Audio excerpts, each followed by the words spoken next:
membuat keputusan yang terburu-buru untuk menjadi cantik. Pantang tengok cermin selama 40.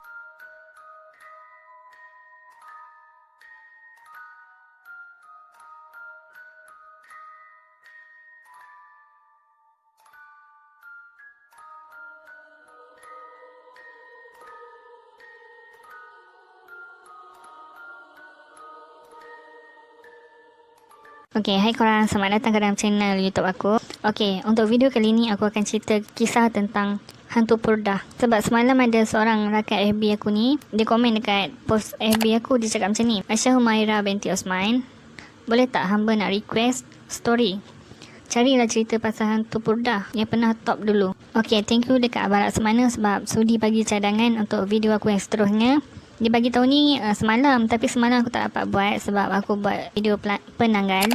Hari ni baru aku dapat buat. Okey, tanpa membuang masa, mari kita mulakan. Kisah seram urban legend, hantu purdah atau hantu kumkum. Pasti ramai sedia maklum akan kisah hantu purdah yang pernah menggemparkan dan menakutkan kita di Malaysia satu masa dahulu. Dikatakan cerita ini memang famous sekitar tahun 1996 sehingga 1997. Hingga awal tahun 20-an pun masih berlega-lega lagi cerita hantu purdah yang ketika itu tular dari mulut ke mulut ataupun melalui SMS. Dikatakan hantu purdah ini seringkali mengetuk pintu rumah orang pada waktu selepas asar hingga lewat pagi. Bagi budak-budak zaman sekarang, mungkin ramai tidak tahu cerita ini. Jadi jom kita throwback sikit. Seram tak seram kisah ini, pada masa itu kebanyakan penduduk akan berkurung di rumah bila menjelang maghrib. Tiada lagi yang suka nak melepak malam-malam buta kerana takut terserempak dengan hantu purdah. Hantu purdah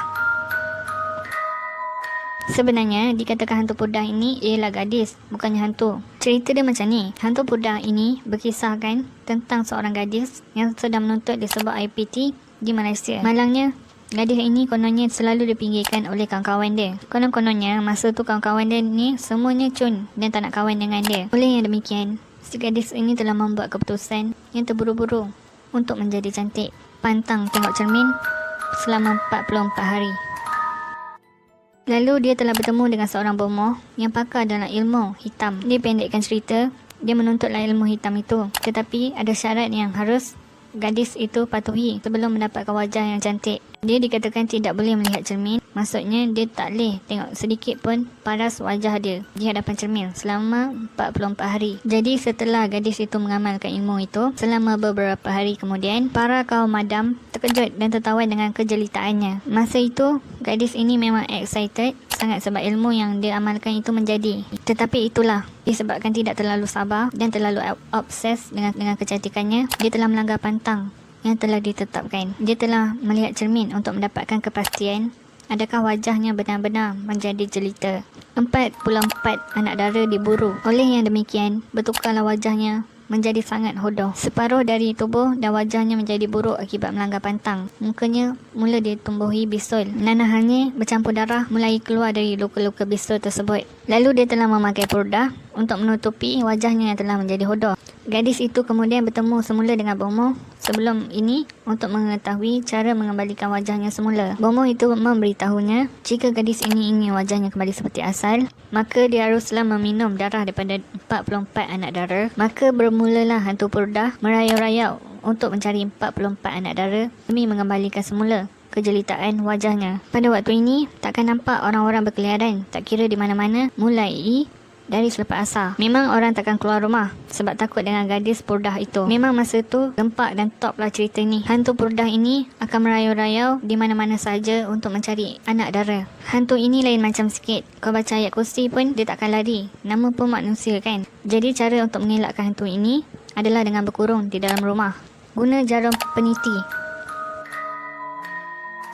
Menurut cerita, dia menggunakan jarum peniti untuk menghisap darah mangsa. Gadis tersebut menyamar sebagai penjual kain. Dia pergi dari rumah ke rumah untuk melihat sama ada di dalam isi rumah yang dia pergi itu ada tak anak dara sunti ataupun tidak. Jika ada, dia akan menggunakan ilmu hitamnya yang telah diberi oleh dukun tersebut. Kes ini pernah terjadi di Kuantan, Pahang, di mana hantu purdah ini pernah mencucuk jarum peniti ke tubuh anak dara sunti sedang tidur di dalam bilik, namun disedari oleh ibunya. Gadis purdah pun lari dengan kancil merah kepunyaannya. Wallahualam bisawab. Lain pula kata dari lelaki ini. Masa tu dia tinggal dekat rumah sewa area Kuantan. Katanya dia pernah nampak sekali hantu pudar ini merayau-rayau kat kawasan rumah itu.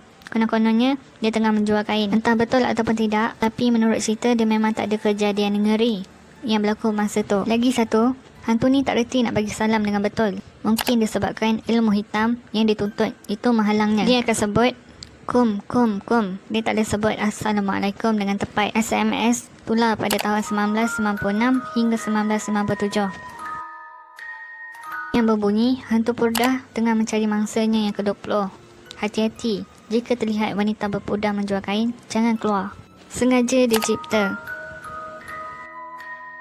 Sesetengah pendapat mengatakan kisah hantu pudar asalnya adalah sejenis jembalang yang sering berkeliaran sekitar 1970-an. Sengaja dicipta. Ini kerana ketika kebangkitan semula Islam di kalangan orang-orang Melayu, ketika itu para gadis mulai mengenakan hijab. Keadaan ini tidak disenangi oleh kumpulan gadis yang suka memakai pakaian seksi. Lalu terciptalah kisah hantu pudar semata-mata untuk memburukkan imej wanita yang menutup aurat. Dipendekkan cerita, kisah ini kekal menjadi misteri dan tak terjawab sehingga kini. Macam itulah lebih kurang cerita dia. Wallahualam. Mungkin bagi korang ada lebih banyak versi berkaitan hantu pudar ini. Boleh kongsikan dekat ruangan komen, nanti aku baca. Okey, itu saja untuk video aku kali ini. Moga korang terhibur. Pengajaran yang kita boleh dapat kat sini, jangan sesekali menggunakan ilmu hitam untuk kecantikan kita. Bersyukur je dengan apa yang Allah bagi dekat kita dan ciptakan. Sebab kecantikan kita sebagai wanita tak boleh dinilai dengan paras rupa. Kena dari dalamannya juga. Sebab kalau rupa je cantik tapi dalaman busuk, hati busuk, tak guna juga. Lagipun zaman sekarang ni kan banyak produk yang dikeluarkan untuk kecantikan wajah. Korang jangan pilih je, tapi kena pilih yang betul-betul selamat lah, dan minta dulu nasihat doktor sebelum menggunakan ubat-ubatan tu. Okay, Assalamualaikum. Bye.